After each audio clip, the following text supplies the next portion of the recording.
Hello guys, आ गए हैं new topic के साथ, न्यू होस्ट के साथ, न्यू दोस्त के साथ।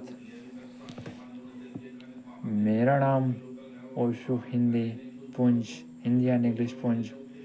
आइए मिलकर इंग्लिश ग्रामर का एक न्यू टॉपिक स्टार्ट करते हैं। 2025 में जिसको एग्ज़ाम देना है, बिहार बोर्ड के लिए, यूपी बोर्ड या अनदर बोर्ड, सीबीएसई के लिए भी ये अप्लीकेबल है channel. So please make like and subscribe our new channel. आइए टॉपिक को स्टार्ट करते हैं। इस टॉपिक्स में हमने बेसिक ग्रामर कंप्लीट करते हुए हमने क्या कहते हैं, बेसिक ग्रामर कंप्लीट कर लिया है।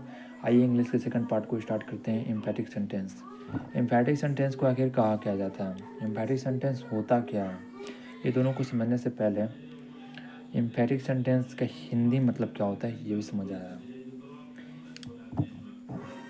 इस एम्फैटिक सेंटेंस को हिंदी में कहा क्या जाता है, आप लोग आज कमेंट कीजिए, हम भी देखते हैं कि एम्फैटिक सेंटेंस को हिंदी में क्या कहा जाता है। ओके गाइज, एम्फैटिक सेंटेंस मीन्स जोरदार वाक्य। मीन्स एम्फैटिक सेंटेंस को जोरदार वाक्य, यानी एम्फैटिक सेंटेंस को वो कहा जाता है जो एक्शन पे एम्फेसाइज करें, यानी एक्शन पे दबाव डालें, यानी एक्शन पे एक्शन करें, इसी को एम्फैटिक सेंटेंस कहा जाता है। आइए, लेकिन ये क्या कहता है, इससे पढ़ने से पहले क्या कहा जाता है, इसको शुरुआत करने से पहले अपना क्या नफ़ा है, क्या नुकसान है, क्या प्रॉफिट है, क्या लॉस है, ये भी पता करना जरूरी है। एग्ज़ाम में इससे क्वेश्चन क्या आता है, कैसे आता है, कितना नंबर का आता है, ये भी देखना ज़रूरी है। एम्फैटिक सेंटेंस, जोरदार वाक्य। एग्जाम में सेंटेंस से 1 या 2 नंबर से प्रीवियस 2 ईयर से क्वेश्चन आ रहा है। इस वीडियो में हम पूरा एम्फैटिक सेंटेंस को कंप्लीट कर देंगे। इसके बाद नहीं एम्फैटिक सेंटेंस आप हमसे पढ़ पाइएगा, और किसी से और से पढ़ना तो पढ़ सकते हैं, लेकिन हमसे दोबारा नहीं पढ़ पाइएगा। ये एम्फैटिक सेंटेंस का फर्स्ट एंड लास्ट वीडियो है। इससे मैं वन शॉट में पूरा ट्राई करेंगे, पूरा समझा सकें एम्फैटिक सेंटेंस को। अंत में ट्रिक भी है जिससे आपको मदद मिलेगी कैसे एम्फैटिक सेंटेंस को basic to hero, zero to hero होगा, बेसिक से हार्ड तक टॉपिक तक जाया जाए, कंपटीशन लेवल तक ले कहाँ से सवाल आता है ये भी देखा जाए। आइए इस टॉपिक को स्टार्ट करते हैं। एम्फैटिक सेंटेंस में जोरदार वाक्य। एग्जाम में एम्फैटिक सेंटेंस से 3 टाइप का क्वेश्चन पूछ सकता है एग्ज़ाम, यानी जो बिहार बोर्ड एग्ज़ाम हुआ, जैसे यूपी बोर्ड या अनदर बोर्ड से भी जो एग्ज़ाम देते हैं, उन सब बोर्ड एग्ज़ाम से लगभग 3 टाइप में सवाल पूछा जाता है सिंपली बोर्ड एग्ज़ाम में। नीचे दिए गए 4 ऑप्शन में से एम्फैटिक सेंटेंस को पहचानने के लिए, यानी in the given 4 option you can find a sentence in which emphatic has been given. यानी ये भी आपको पूछा जा सकता है कि कौन से ऑप्शन में एम्फैटिक सेंटेंस है, कौन एम्फैटिक सेंटेंस है या नहीं, आपको चूज करने के लिए आया कि एम्फैटिक सेंटेंस है तो एम्फैटिक सेंटेंस को पहचानना भी आना चाहिए ना। उसे सेकंड टाइप देखते हैं, सिंपल सेंटेंस को एम्फैटिक में, यानी सिंपल सेंटेंस एक आई एम बॉय दे रहेगा, उसको सिंपल सेंटेंस में चेंज करना पड़ा, आई ईट ए मैंगो, इसको सिंपल सेंटेंस में चेंज किया, ये सिंपल सेंटेंस इसको एम्फैटिक में चेंज किया। और थर्ड टाइप होता है एम्फैटिक से सिंपल में चेंज किया जाए, यानी एम्फैटिक में दिया रहेगा उसी को सिंपल में चेंज कर देगा। नोट, इस टॉपिक से 1 या 2 नंबर का क्वेश्चन आता है। यानी हम बोले भी थे कि प्रीवियस 2 ईयर्स में हमने अभी तक एक्सपीरियंस किया कि लगभग बिहार बोर्ड या यूपी बोर्ड अनदर बोर्ड भी 1 या 2 मार्क्स का सवाल पूछता है। इधर जितना साल से देख रहे हैं, एक्सपीरियंस कर रहे हैं, अभी तक में तो 2 साल से लगातार पूछा जा रहा है। आइए टॉपिक को स्टार्ट करते हैं। What is an empathic sentence. Empathic sentence होता क्या है, the sentence in which action done is emphasized in known as sentence empathic sentence. यानी जो सेंटेंस है जिसमें एक्शन एम्फेसाइज हो, जिस पे एक्शन पे एम्फेसाइज किया जाए, यानी करने पे जोर दिया जाए, उसी को एम्पैथिक सेंटेंस कहा जाता है। एग्जाम्पल, वो पढ़ता है ये एक्शन क्या है इसमें हो गया, वो पढ़ता एक्शन हो गया, इसको क्या कहते हैं, वो पढ़ता है, इस पे एक्शन पे कहाँ है, कुछ भी जोर दिया गया, ये सिंपल और नॉन एम्फेटिक हो गया। इसी को कहा जाता है वो पढ़ता है, ही रीड्स हो गया। इसको सिंपल सेंटेंस और नॉन एम्फेटिक सेंटेंस भी कहते हैं। वो पढ़ता तो है, वो पढ़ता तो है, तो है, वो पढ़ता ही तो है। इस पे देखिए, वो पढ़ता तो है, पढ़ता तो है, यानी इसमें तो, यानी इसमें क्या कहते हैं, एक्शन पे जोर दिया जा रहा है। इसी को एम्फेटिक सेंटेंस कहा जाता है। इसको बनाने के लिए नियम भी बताएंगे आपको, आगे क्या पहचानना है। अभी इस सब चीज़ पे मन जोड़ दीजिए कि कैसे यहाँ पर डज आ गया, कैसे यहाँ पे रीड आ गया, ये हो गया, V1 कैसे आ गया है, ये सब पहचानिए कैसे होता है।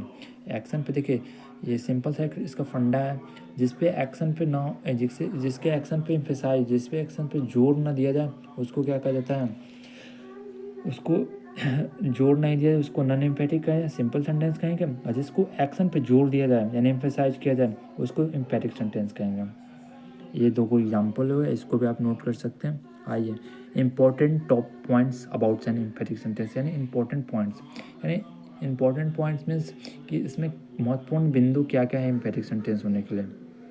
देखिए, इन एन एम्फेटिक सेंटेंस, एक एम्फेटिक सेंटेंस में क्या क्या होना चाहिए। एम्फेटिक सेंटेंस में डू, डज, डिड रहना चाहिए। यानी एम्फेटिक सेंटेंस में डू या डज या डिड, ये तीनों में से कोई भी हो तो एक हो तो इसको एम्फेटिक सेंटेंस मान लिया जाता है। First point clear, okay. Second point, if an emphatic sentence the original form of verb, अगर एम्फेटिक सेंटेंस हो गया, ये आपको पहले बता दो कोई बेसिक में, डू या डज या डिड के साथ V1 लगता है हमेशा, तो the original form of verb use होता है। एम्फेटिक सेंटेंस में ओरिजिनल फॉर्म ऑफ वर्ब का यूज होता है। Third point, in emphatic sentence do, does, did is place just before the main verb, यानी डू, डज या did just before the main verb के पहले रहता है, तुरंत पहले रहता है। जस्ट बिफोर मतलब तुरंत पहले। एम्फेटिक सेंटेंस में 3 गो नियम है, सिंपल रखिए। डू या डज या डिड जिसमें लगा रहा है उसको एम्फेटिक सेंटेंस माना है। First criteria. Second criteria, original form of verb है जिसमें V1 का प्रयोग हो, उसको क्या कहते हैं, एम्फेटिक सेंटेंस कहा जाता है। Third, do, does, did main verb के जस्ट तुरंत पहले हो, उसको क्या कहते हैं, एम्फेटिक सेंटेंस कहा जाता है। आइए नीचे सेंटेंस को आपको पहचानने के लिए मिलेगा कि इसमें क्या कहा जाता है, एम्फेटिक सेंटेंस है कि नहीं है। Why do you go there, यहाँ पर नीचे लिखा हुआ है sentence why do you go there. इसमें आपको पहचानना है कि ये एम्फेटिक है कि नॉन एम्फेटिक है। यानी फर्स्ट क्राइटेरिया डू या डज या डिड होना चाहिए, तो यहाँ पे why do you go there, यानी फर्स्ट क्राइटेरिया में डू है, ठीक है। सेकंड में क्या देखना, ओरिजिनल फॉर्म ऑफ वर्ब रहना चाहिए। ओरिजिनल फॉर्म ऑफ वर्ब यानी V1 रहना चाहिए। ओरिजिनल फॉर्म ऑफ वर्ब के कितने टाइप्स होते हैं, 5 टाइप्स होते हैं। 5 टाइप्स में क्या कहा जाता है, V1, V2, V3, V4, V5। यानी V1 के साथ ओरिजिनल फॉर्म, V2 पास्ट में आता है, V3 किसको, V4 क्या कहा जाता है, V2 हमेशा अकेला आता है, V3 किसी के साथ आता है, मेन वर्ब के साथ आता है, क्या मेन वर्ब के साथ आता है। और V3 हो गया, ये क्या V4 ING होता है, V5 S और ES होता है। Why do you go there, यहाँ पर लिखा हुआ है फर्स्ट क्राइटेरिया, सेकंड क्राइटेरिया भी हो गया, डू ओरिजिनल फॉर्म हो गया, V1 हो गया। थर्ड क्राइटेरिया देखते हैं, इन्हें एम्फेटिक सेंटेंस क्या कहते हैं, डू या does just before the main verb के तुरंत पहले। मेन वर्ब इसमें क्या है, गो क्या कहते हैं, गो के तुरंत पहले डू या डज होना चाहिए, यानी गो के तुरंत पहले यहाँ पे डू क्या कहता है, नहीं है, यहाँ पर यू है, तो इसी कारण ये नॉन एम्फेटिक या सिंपल सेंटेंस हो गया। सेकंड देखते हैं, he does lives here. First criteria सही है, डू डज डिड है। सेकंड, डू डज के साथ V1 लगता है, लेकिन डू डज के साथ यहाँ पे V5 लगाया, ये भी non emphatic. Second criteria wrong हो गया, इसे तो नॉन एम्फेटिक है। थर्ड देखते हैं, I did had a car, यानी देखते हैं इसमें क्या कहते हैं, डिड है, ठीक है, फर्स्ट क्राइटेरिया सही है। सेकंड है, क्या कहते हैं, हैड लगा हुआ है। हैड हमेशा V3 को स्टार्टेड करता है, V3 से आता है, यानी इसी चलते हैड नहीं होगा, यहाँ पर हैव रहता तो एम्पैथिक हो जाता। हैड है तो यहाँ पे क्या कहा जाता है, हैड V3 को, हैज V5 को, और क्या कहा जाता है, हैव V1 को सूचित करते हैं। यहाँ पे I did have a car होता, यहाँ पर क्या कहा जाता है, एम्पैथिक होता, हैड है तो इसी चलते नॉन एम्पैथिक हो गया।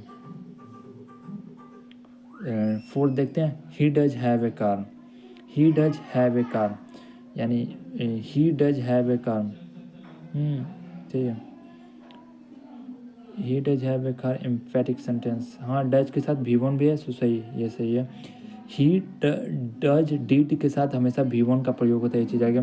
और ये भी एक सेंटेंस में फंडा है कि क्या कहते हैं, मेन वर्ब के तुरंत पहले डू या डज या डिड होना चाहिए, नहीं तो अन्यथा क्या कहते हैं एम्फैटिक सेंटेंस जोरदार वाक्य नहीं कहलाते हैं। नोट है, नोट में देखते हैं क्या लिखा हुआ है गाइज। डू डज डिड के साथ हैज या हैड का प्रयोग नहीं होता है, यानी डू या डज डिड का साथ हैज या हैड का प्रयोग नहीं होता, हमेशा उसके साथ हैव लगता है, यानी हैव V1 हो गया। और हैज भी क्या कहते हैं, हैज भी नहीं लगता, या डू या डज या डिड के साथ हम ये बेसिक इंग्लिश में बता चुके हैं कि डू या डज के डिड के साथ हमेशा V1 लगता है। आइए आगे चलते हैं, टॉपिक को स्टार्ट करते हैं। Rules to change a simple sentence into emphatic sentence, यानी क्या क्या चेंज है। फर्स्ट क्राइटेरिया हो गया ख़त्म कि कैसे उसमें आता है, या देखिए फर्स्ट क्राइटेरिया बताए थे। नीचे जो सेंटेंस में ऑप्शन में कैसे पहचाना जाता है एम्फैटिक सेंटेंस को आप पहचान सकते हैं। सेकंड क्राइटेरिया जैसे सिंपल सेंटेंस में एम्फैटिक में चेंज करें, यानी rules to change a simple sentence into emphatic sentence. First हो गया, फर्स्ट यहाँ पर लिखा है use do change into emphatic sentence, यानी डू को चेंज एम्फैटिक सेंटेंस में करना है V1 के साथ सिंपल सेंटेंस में। और सेकंड पॉइंट है use does to change into, यानी डू फर्स्ट पॉइंट से यही समझ में आता है डू जो रहता है क्या कहता है सिंपल सेंटेंस में उसको जगह V1 चेंज कर देते हैं हम। आइए एग्जाम्पल में आपको हम समझाएंगे, इससे क्लियर नहीं होगा, एग्जाम्पल मिला बता दूँगा क्लियर नहीं होता। ये कंसेप्ट है, कंसेप्ट को आप आगे जान लीजिए, उसके बाद एग्जाम्पल में पूरा एक लाइन से कम 10-15 एग्जाम्पल करवा के आपको समझा देंगे अंतिम में कि कैसे क्या होता है। और इसका डेली प्रैक्टिस DPP भी है, DPP के लिए मेरे टेलीग्राम चैनल ज्वाइन कीजिए, उसके बाद हम आपको टेलीग्राम पे अपलोड कर देंगे कैसे क्या होता है। सेकेंड पॉइंट देखते हैं, use does to change into emphatic sentence there if V5 in the simple sentence, यानी डज की जगह V5 चेंज हो जाता है, यानी डज जो रहता है सिंपल सेंटेंस में उसको जगह एम्पैथिक में जब चेंज करेंगे उसको V5 में चेंज करेंगे। फिर थर्ड क्राइटेरिया होगा use did to change into यानी डिड को V2 में चेंज करेंगे, कहना है ये। और चौथा point use to if have is used as a main verb, अगर डू अगर लगा रहे और उसके साथ हैव लगा रहे तो if have is use to main verb यानी सिंपल सेंटेंस, डज रहे तो हैज़ के साथ यूज करना है मेन वर्ब में, और डिड रहे तो use as a main verb use करते हैं, और हैड डिड रहे तो हैड यूज करते हैं। Note if there is only one verb in the consent is considered as a main verb, अगर किसी सेंटेंस में एक ही क्रिया रहे मुख्य रहे तो उसे मुख्य क्रिया मान लिया जाता है। ही इज ए बॉय, यानी ही इज हो गया क्या कहते हैं main verb, and do does did have, do does have has present had passed, do V1 does V5 did V2, ये चीज़ आप पॉइंट नोटेट कर दीजिए। आइए आगे देखते हैं इसको बनाने के लिए आपको बताया था एग्जाम्पल हम करवाएंगे, एग्जाम्पल आइए देखते हैं कैसे एग्जाम्पल को किया जाता है। First he does he goes to Patna, ये देखिए V5 है, V5 को गोज के साथ यहाँ पे देखिए सेकंड क्राइटेरिया डज को चेंज करना है V5 में, अगर V5 रहे एम्फैटिक सेंटेंस में उसको डज में चेंज करना है। डज डू डज या डिड के साथ हमेशा V1 यूज होता है। यहाँ पे देखिए ही गोज टू पटना, तो यहाँ पर हो जाएगा ही के साथ हमेशा डज लगता है, डज के बाद हमेशा V1 go to Patna, I go to Patna, यहाँ पर हो जाएगा फर्स्ट पॉइंट देखिए यहाँ पे लिखा हुआ है यूज, यानी जो क्या कहते हैं V1 दिया रहता है उसको डू के V1 जिसमें दिया रहेगा उसको डू के साथ लगा के यूज करते हैं, यानी फर्स्ट पॉइंट हो गया आई गो टू पटना, तो यहाँ पे हो जाएगा I do go to Patna. यहाँ पर रहेगा आई ईट ए मैंगो, तो I do eat a mango. Rakesh had many car, Rakesh had many car, यानी हैड लगा हुआ है तो हैड को हमेशा चेंज करेंगे डिड प्लस हैव में, हमेशा हैड को जान जाएगा डिड प्लस हैव में चेंज करते हैं। Rakesh did have many car, they played football, they did play football, यानी V2 यहाँ पर देखिए फोर्थ सेंटेंस में प्लेड लिखा हुआ है, प्लेड लगा हुआ V2 है, V2 को डिड प्लस V1 में यूज चेंज करते हैं हम। और फिफ्थ पॉइंट देखते हैं my friend has a story book, मेरे दोस्त के पास एक किताब है। My friend does have A story book. मेरे फ्रेंड के पास एक किताब है। I have a toy. मेरे पास एक खिलौना है। तो यहाँ पे हैव लगा हुआ है, तो हैव लगा हुआ, तो हैव को सिर्फ डू उसके साथ लिख दें। ये V1 का फॉर्म है, देखिए हैव V1 है, तो V1 की जगह हम सिर्फ डू यूज करेंगे। आइए आगे देखते हैं। फर्स्ट पार्ट यहाँ पे कंप्लीट होते हुए सेकंड पार्ट को स्टार्ट करते हैं। Rules to change into say on emphatic sentence. If there is do emphatic sentence, then remove do, and simple sentence. If there is does plus V1 in the same emphatic sentence, then the sentence is V5. Does plus V1 V5, यानी if there did plus V1 sentence change it into V2, and date plus V1 दिया होगा उसको V2 में change कर देंगे। Interchangeable रहता है। If there is does plus have, did plus have empathic sentence and change into has had in simple sentence. Does plus has में convert हो जाएगा, डिड प्लस हैड में कन्वर्ट हो जाएगा। आइए देखते हैं आगे। Change into empathic sentence. यहाँ पे सेकंड क्राइटेरिया था वो सिंपल से एम्पैथिक में, अब ये हो गया एम्पैथिक से सिंपल में, ये भी आने वाला है। आई डू लाइक हिम, यानी देखिए डू है, डू को हटा देंगे, सबसे बढ़िया डू को हटाएंगे, आई लाइक हिम हो जाएगा। Please do give me a glass of water, यानी इसमें भी डू को हटा देंगे, please give me a glass of water. I did have a car, I did की जगह हम क्या करते हैं, हैड का यूज करते हैं, हैड प्लस डिड की जगह। सिंपल एम्पैथिक से सिंपल में कर रहे हैं तो इसको इंटरचेंजेबल होता है, और आई हैड ए कार हो जाएगा। सी डज प्ले, सी प्लेज हो जाएगा। डज लगा तो उल्टा हो गया, वही सेंटेंस है लेकिन बस इंटरचेंजेबल हो जा रहा है। She did write a story book, she had wrote story book हो गया। हैड के बाद भीतरी रिटर्न हो मैं भी। They do have many car, they have many car. Do हट गया, डू जहाँ पर रहेगा था वहाँ पर से हट जाता है। फिर Ram does have a car, Ram has a cow. Change into empathic sentence. Please help me. आइए नेक्स्ट सेंटेंस देखते हैं। प्लीज़ डू हेल्प मी, इसमें डू ऐड कर देते हैं। You do make an voice, I wrote him a letter, I did write him a letter. The poet rings the bell, the peon rings the bell, the peon does ring the bell, he reads, he does read. She has a car, she does have a ring. The boys play in the field. यहाँ पर देखते हैं हम क्या कहता है, he reads, he does read हो जाएगा। यानी ये सिंपल, आगे आपको ट्रिक बता देंगे कैसे क्या होता है, आगे समझ लीजिए। He has a ring, he does have a ring, ये हो जाए। The boys play in the field, the boys do play in the field, यहाँ पर डू लगा दिया, काम खत्म इसका। ट्रिक देखिए, ट्रिक फॉर एम्पैथिक सेंटेंस। अगर सेंटेंस में do does plus V1 plus have plus empathic होगा तो यहाँ पर देखिए V1 को डू प्लस V1 में चेंज कर दिया जाता है, V2 को डिड प्लस V1 में चेंज कर दिया जाता है, V5 को डज प्लस V5 में चेंज कर दिया जाता है, और हैव को क्या कर देते हैं, हैव को डू प्लस हैव में चेंज कर दिया जाता है, और हैज़ को डज प्लस हैव में चेंज कर दिया, हैड को डिड प्लस हैव में चेंज कर दिया जाता है। देखिए सिंपल सेंटेंस है एम्पैथिक सेंटेंस में, एम्पैथिक सेंटेंस है सिंपल सेंटेंस में, दोनों का इंटरचेंजेबल रहता है।